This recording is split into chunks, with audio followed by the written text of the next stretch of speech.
दोस्तों, जब इंसान बेरोजगार होता है तो कई तरह के ताने उसको सुनने पड़ते हैं।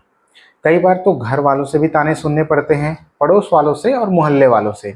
लोग तरह तरह की बातें करते हैं कि वो निकम्मा है, बेरोजगार है और सिर्फ घूमता रहता है। इस तरह के लगातार ताने सुनने पड़ते हैं जो व्यक्ति बेरोजगार होता है, और वो अंदर ही अंदर इन बातों को सुन करके उसको गुस्सा भी आता है और वो घुटता भी रहता है। इसी तरह के तानों से रोज गुजरना पड़ता है सैकड़ों, लाखों, बल्कि करोड़ों बेरोजगारों को। दोस्तों, आज के इस वीडियो में हम बात करने वाले हैं कि ऐसे बेरोजगारी के दौर में आप सभी को कैसे मोटिवेशन को बनाए रखना है और सेल्फ मोटिवेटेड कैसे रहना है। पूरी जानकारी के लिए वीडियो को लास्ट तक आप लोग जरूर देखिएगा, ताकि पूरी जानकारी बिल्कुल डिटेल से आप सभी को समझ में आ सके। हेलो दोस्तों, नमस्कार। मैं हूं राज यादव और एक बार फिर से आपका बहुत बहुत स्वागत है आपके अपने यूट्यूब चैनल पर। दोस्तों, इस चैनल पर हम लोग इस तरह के वीडियोस पर डिस्कशन करते रहते हैं। बिल्कुल रियल लाइफ जो स्ट्रगल है, रियल लाइफ जो अनुभव है, उसके हिसाब से हम बातें करते रहते हैं। तो अगर आप चैनल पर नए हैं तो जल्दी से चैनल को सब्सक्राइब कर लीजिए, ताकि आगे आने वाले वीडियोस की नोटिफिकेशन आप सभी को मिल सके और आप बिल्कुल इस चैनल के साथ बने रह सकें। चलिए दोस्तों, वीडियो को शुरू करते हैं। तो इस वीडियो में हम चर्चा करने वाले हैं कि आप कैसे मोटिवेशन को बनाए रख सकते हैं अपनी तैयारी के दौरान। तैयारी के इस फेज को हम 5 पॉइंट्स में समझेंगे। पहला पॉइंट, आप सभी को अपने आप को निकम्मा बिल्कुल भी नहीं समझना है, खुद को निकम्मा नहीं समझना है। बहुत लोग इस तरह के ताने देते रहते हैं कि वो फला आदमी निकम्मा है, वो कुछ करता नहीं, उससे कुछ हो नहीं पाएगा। तो अपने आप को निकम्मा बिल्कुल भी नहीं समझना है। बिल्कुल सेल्फ मोटिवेटेड होने का एक सबसे रामबाण इलाज है अपने आप को निकम्मा नहीं समझना है। आपको पता है अंदर ही अंदर कि मुझ में क्षमता है कुछ कर दिखाने की, मुझ में वो लगन है जिसके जरिए मैं लगातार पढ़ाई करता रहता हूँ। एग्ज़ाम नहीं निकल पा रहे हैं, इसके रीज़न कई हो सकते हैं, लेकिन कम से कम इतना मोटिवेटेड तो आपको रहना है कि आप लोग अपनी तैयारी में जी जान लगा सकें, और आप ऐसा कर भी रहे होंगे। तो थोड़ा सा स्ट्रेटेजी चेंज करने की ज़रूरत है। अगर चीज़ें जो है तीर सही निशाने पे नहीं लग रहा है तो स्ट्रेटेजी चेंज कीजिए, मंजिल आपको बिल्कुल नहीं चेंज करना है ना।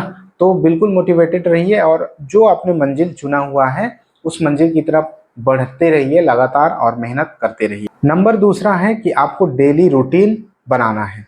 बिल्कुल डेली रूटीन तय करना है आपको कि प्रतिदिन सुबह उठने से लेकर के रात को सोने तक आपका दिनचर्या कैसा रहेगा।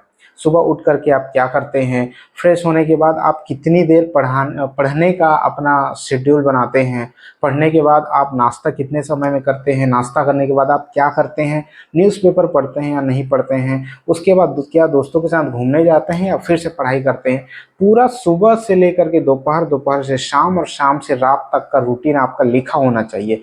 और कुछ समय यानी 6 महीने, साल भर, जितने समय का आपने टारगेट बनाया है, इस डेली रूटीन को आपको फॉलो करना है। फालतू की बातों में नहीं उलझना है कि दोस्तों के साथ आज घूमने चले गए, कल किसी पिकनिक पर चले गए, परसों किसी फ्रेंड की शादी में चले गए। इस तरह की चीज़ों से आपको बचना है। कम से कम 1 साल का समय अपने आप को दीजिए और उस डेली रूटीन को फॉलो कीजिए। दोस्तों, सेल्फ मोटिवेटेड रहने का तीसरा उपाय ये है कि कंपैरिजन नहीं करना है। आपको कंपैरिजन करना बंद करना है। अपने साथ वालों से, अपने दोस्तों से, अपने रिश्तेदारों से कंपैरिजन आपको नहीं करना है ना। हम लोग कई बार क्या करते हैं कि दूसरे लोगों को देख करके, उसके लगन को, उसके पढ़ाई को या उसकी सफलता को देख करके हमें अपने आप पर शर्म आने लगती है और हम कहीं ना कहीं तुलना करने लग जाते हैं कि उसने कम पढ़ाई करके इतना सक्सेस पा लिया, या फिर वो मेरे मुकाबले ज़्यादा पढ़ाई करता है, वो 10 घंटे घर में घुस करके लगातार पढ़ाई करता है, मुझसे नहीं हो पाता। तो आपको किसी से कंपैरिजन नहीं करना है, बल्कि अपने आप को रेगुलर बेस पर बेहतर बनाते हुए चलना है। हर किसी का आईक्यू लेवल अलग होता है, हर किसी का कंसंट्रेशन लेवल अलग होता है। कोई व्यक्ति 2 घंटे में ही उतना पढ़ लेता है जितना आप 4 घंटे में पढ़ पाते हैं। कोई व्यक्ति लगातार 6 घंटे तक पढ़ सकता है, हो सकता है आपका कंसंट्रेशन उतना अच्छा ना हो। इसीलिए दूसरे से कंपैरिजन नहीं करना है, आपको खुद को लगातार बेहतर बनाते हुए चलना है।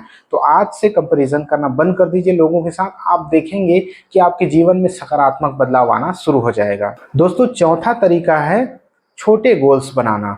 आपको बड़े बड़े गोल्स नहीं बनाने हैं। अगर आप अपने आप को मोटिवेटेड रखना चाहते हैं लंबे समय तक और एक लंबे रेस का घोड़ा बनकर उभरना चाहते हैं, तो फिर आपको गोल्स बहुत लंबे लंबे, बड़े बड़े गोल्स नहीं बनाना है, बल्कि गोल्स छोटे बनाना है। ठीक है, अपना जो मंजिल आपको छोटे छोटे रखने हैं कि आज का गोल मैंने अचीव किया या फिर नहीं किया, बिल्कुल नोट करते चलना है। ठीक है, रात को सोने से पहले आप एक कल के लिए एक गोल बनाइए कि मुझे कल ये गोल अचीव करना है, मुझे मैथमेटिक्स का ये वाला चैप्टर कल कंप्लीट करना है एनी हाउ, मुझे हिंदी का ये वाला चैप्टर मुझे कंप्लीट करना है, इंग्लिश ग्रामर का ये टॉपिक मुझे कंप्लीट करना है, रीजनिंग का ये टॉपिक करना है। इस तरह से एक छोटा छोटा गोल बनाइए, बहुत ज़्यादा बड़ा नहीं, और उस गोल को अचीव कीजिए। बड़े गोल्स बना करके नहीं अचीव करने का नुकसान ज़्यादा है दोस्तों, इसीलिए गोल्स छोटे बनाइए। जब आप उसको अचीव करेंगे तो अंदर से एक मोटिवेशन आपको मिलेगा कि मैंने जो गोल बनाया था वो मैंने अचीव कर लिया है, और कल के दिन के लिए फिर एक नए गोल को लेकर के आगे आइए। तो छोटे छोटे गोल्स बनाना सीखिए दोस्तों। अगर आपको लंबे टिके रहना है तो गोल्स अपने छोटे रखिए, आप देखेंगे कि आपके जीवन में सकारात्मक बदलाव आना शुरू हो जाएगा। दोस्तों, जो पांचवा मेथड है बेरोजगारी के दौर में अपने आप को मोटिवेटेड रखने के लिए, वो है खुद पर भरोसा करना है। जी हाँ, ये सबसे बड़ा जो है रामबाण इलाज यही है मोटिवेट अपने आप को करने का, कि खुद पे भरोसा रखना है। किसी दूसरे के कहे अनुसार अपने आप को जज नहीं करना है। बोलने वाले तो कई तरह की बातें करते हैं, कई बार आपने देखा होगा कि खुद के घर वाले भी इस तरह के ताने या इस तरह की बातें आपको बोल देते हैं, जो सुनने के बाद आत्मविश्वास चूर चूर हो जाती है।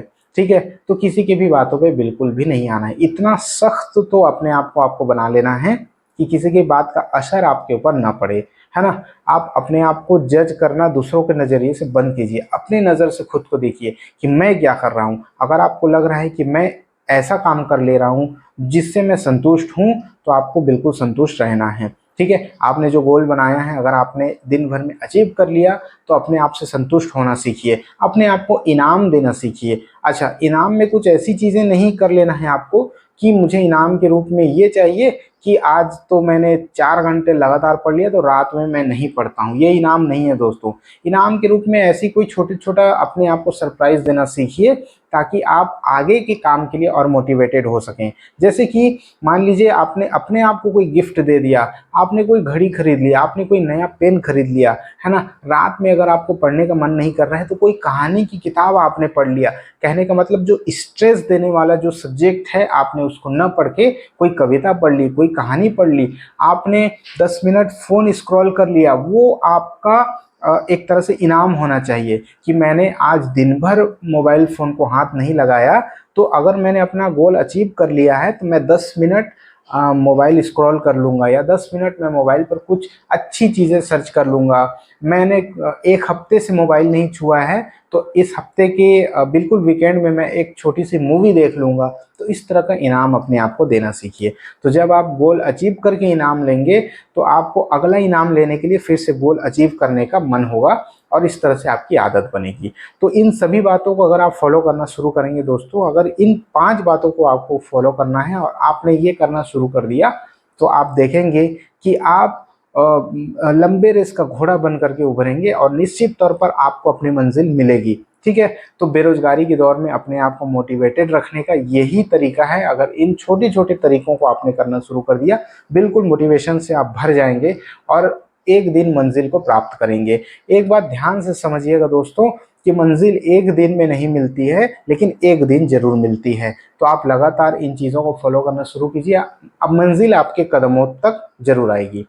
आई होप कि आज का ये वीडियो आपको पसंद आया होगा। अगर ज़रा भी पसंद आया होगा तो वीडियो को एक लाइक जरूर कर दीजिएगा। चैनल पर नए हैं तो सब्सक्राइब कर लीजिएगा। कोई भी डाउट, कोई भी समस्या कोई है तो आप नीचे कमेंट बॉक्स में कमेंट कर सकते हैं। मिलते हैं आपसे नेक्स्ट वीडियो में, तब तक के लिए जय हिंद।